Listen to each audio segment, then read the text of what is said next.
तेरे बाप का माल है जो लाडो रानी लगा रही है। ठीक है, माल तेरे बाप का ही सही, मगर मैंने थोड़ा सा लगा लिया तो तेरे बाप का क्या जाता है? उल्टा जवाब देती है।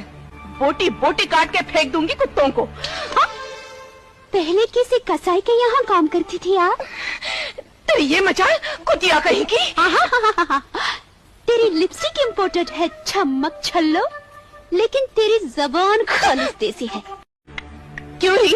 तेरे बाप का माल है जो लाडो रानी लगा रही है।